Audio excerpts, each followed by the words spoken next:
लेकिन अंत समय में मेरा सौभाग्य रहा कि मैं गुरु जी के चरणों में पहुंच गया।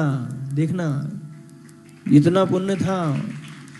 इस पुण्य के लिए तो वाकई में मैं आप लोगों से कहना चाहता हूं कि इस पुण्य का सबसे बड़ा अधिकारी तो हमारे जो निर्यापक समता सागर जी महाराज, जिनके साथ में मैं हुआ कुंडलपुर से। अगर मैं और कहीं होता तो शायद ये पुण्य मेरे को प्राप्त नहीं हो पाता।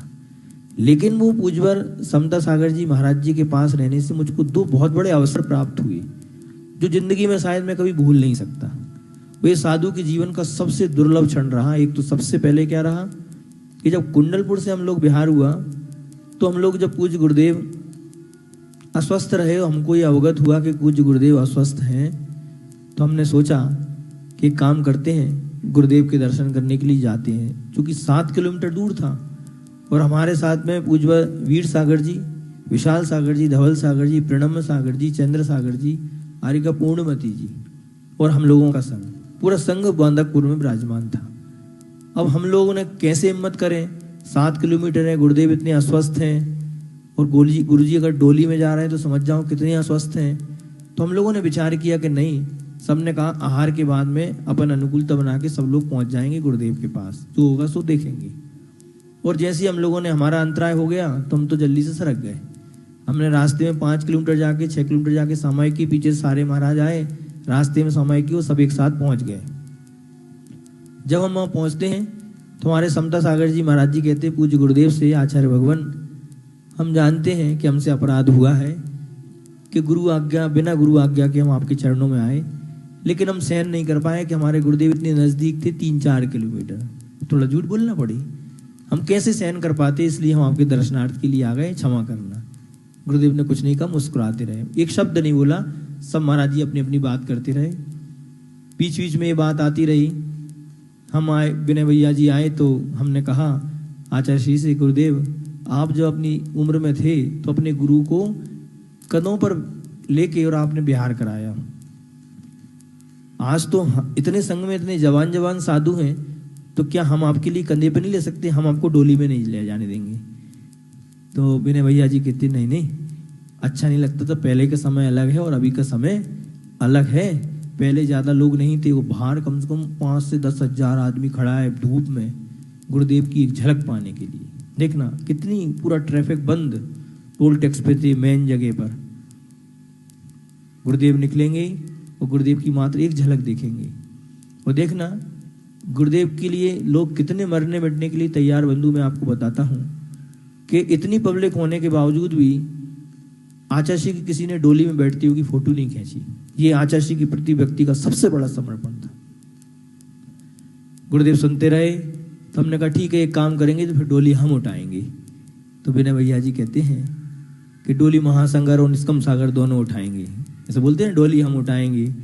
तो पूज्यवर समता सागर जी महाराज जी कहने लगे, डोली हम उठाएंगे। अब गुरु जी की मन की बात है, अपनी अपनी चल रही है अपनी गाड़ी। समय हुआ, लघुशंका गए, गुरुदेव डोली में बैठे।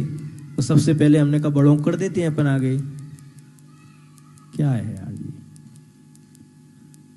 तो हमने कहा कि सबसे पहले अपन बड़ों को आगे करते हैं, क्योंकि अगर पिटाई हो तो बड़ों की, अपन तो सुरक्षित।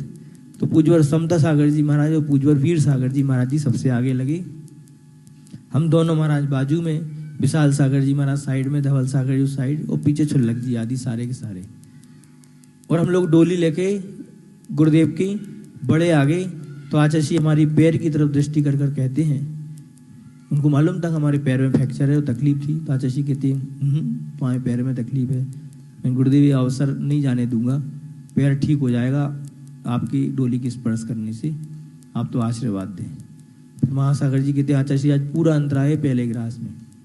तो आचार्य जी का नहीं नहीं, मैंने कहा गुरुदेव हमारी आंखों से आंसू आए, हमने कही हम तो नहीं हटेंगे। हमने डोली लेके हुए पूरे के पूरी डोली पूज्य गुरुदेव की बांदकपुर भी निकल गया। हमने सोचा आचार्य जी हमको हो सकता है बोल दें, रुक जाएं। रास्ते में हमने पूज्य गुरुदेव से कहा कि आचार्य जी आप जहाँ तक जा रहे हैं हम वहाँ तक आपको छोड़ देंगे और आप जहाँ बोलेंगे हम वहाँ चले जाएंगे। गुरुदेव ने कुछ कहा नहीं उस समय।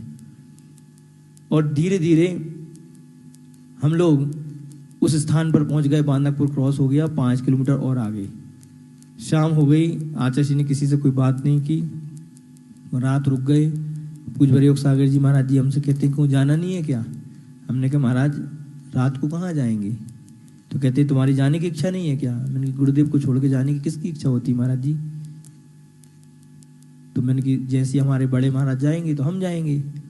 कुछ नहीं हुआ, रात बीती, सुबह पहुंचे हम पूज्य गुरुदेव के पास भक्ति करने के लिए। तो गुरुदेव देखना ऐसे ही बैठे रहे, 2 प्लाई लग रही थी, ठंडी का समय था, तो दोनों प्लाइयों को एक ने राम सागर जी ने और एक ने हमने, दोनों ने हटा के अलग की। गुरुदेव ऐसे ही बैठे हैं, कोई मूवमेंट नहीं है, कोई पलक नहीं झपक रहा है, आचार्य कुछ भी नहीं कह रहे, ऐसे ही बैठे रहे।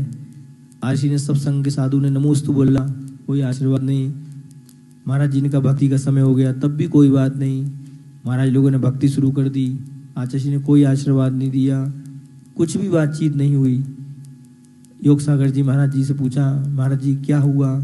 तो हो सकता है तुम लोग बिना परमिशन के रुक गए। तो महाराज जी ने प्रणम सागर जी से कहा बोलो। महाराज ने कहा हम तो कुछ नहीं बोलेंगे।